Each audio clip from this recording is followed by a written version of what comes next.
You ask Tiger to solve. This deals with linear equations with one unknown. The final result is n equals 41/15. Let's solve it step by step. Simplify the expression. Expand the parentheses. Multiply the coefficients. Simplify the arithmetic. Group like terms. Simplify the arithmetic. Group all constants on the right side of the equation. Add 41 to both sides.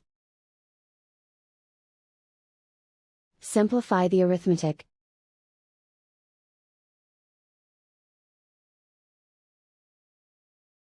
Isolate the n. Divide both sides by 15. Simplify the fraction.